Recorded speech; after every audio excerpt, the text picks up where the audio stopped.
जय हिंद प्यारे बच्चों, मैं अरविंद आप सभी का आपके अपने YouTube channel DRS education academy पर आप सबका वेलकम है। आज 24 फरवरी है। आज से यूपी बोर्ड का एग्जाम स्टार्ट हो गया है। आज हाई स्कूल का जो पेपर आया हुआ है, हिंदी का पेपर है, आज उसको हम देखते हैं, एनालिसिस करते हैं।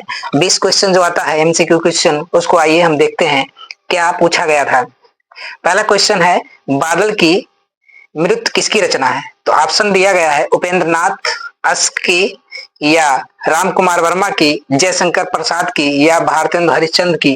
तो ये पहला है किसकी रचना भैया? तो ये है राम कुमार वर्मा जी की। दूसरा क्वेश्चन आइए हम देखते हैं।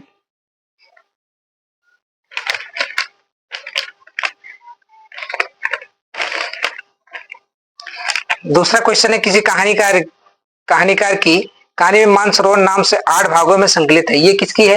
ये डी यानी प्रेमचंद जी की है। शेखर एक जूनी उपन्यास के लेखक हैं। तो नागार्जुन है, प्रेमचंद है, अगे हैं, जैनेन्द्र हैं। ये तीसरा कौन सा ऑप्शन हो जाएगा? अगे। अरे या व्यवहार रहेगा याद की विधा किसकी है? नाटक है, उपन्यास है, यात्रा साहित्य है, या कविता है? तो कौन सा भैया? ये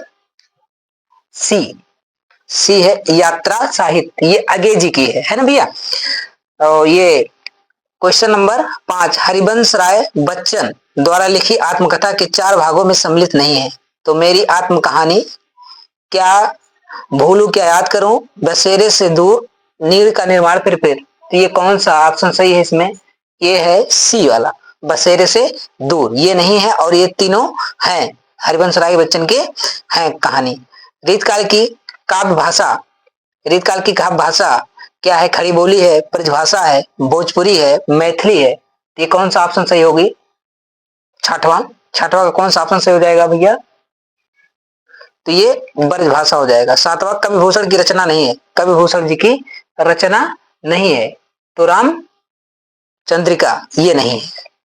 क्वेश्चन नंबर 8, द्विवेदी युग के नामकरण किस साहित्य के नाम के आधार पर किया गया? हजारी प्रसाद द्विवेदी, सोहनलाल द्विवेदी, रघुवीर प्रसाद द्विवेदी कि महावीर प्रसाद द्विवेदी। तो ये क्वेश्चन 8 का आंसर हो जाएगा डी, महावीर प्रसाद द्विवेदी।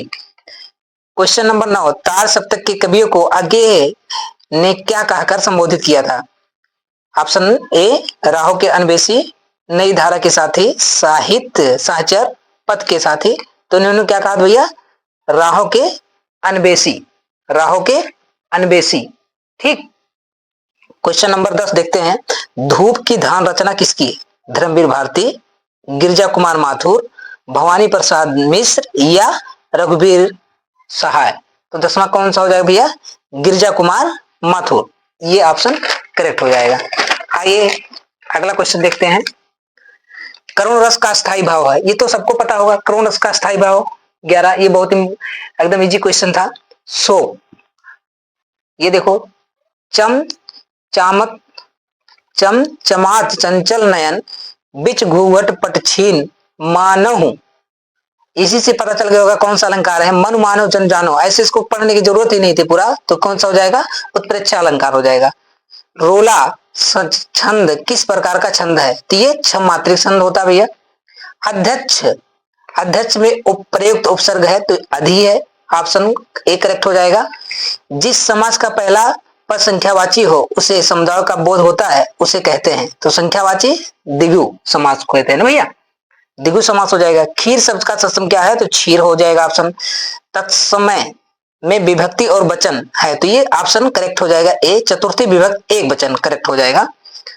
आगे देखते हैं, जिस वाक्य से आश्चर्य, दुख या सुख का बोध हो उस वाक्य को कहते हैं। तो ये विषम बोधक वाक्य कहते हैं। रोहन से चला नहीं जाता, इस वाक्य का कौन सा वाच्य है? तो इसमें नहीं आ गया। नकारात्मक वाक्य क्या कहलाता भैया? भाववाचक हो जाएगा। वाच्य निम्नलिखित में अभिकारी शब्द, बालक, पुस्तक, निकट, पुराना है ना। तो पुराना तो गुणवाचक हो जाएगा, तो इसलिए निकट ही सही है।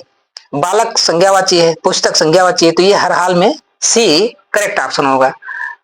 मुझे आशा है कि आप सब अच्छे से किए होंगे।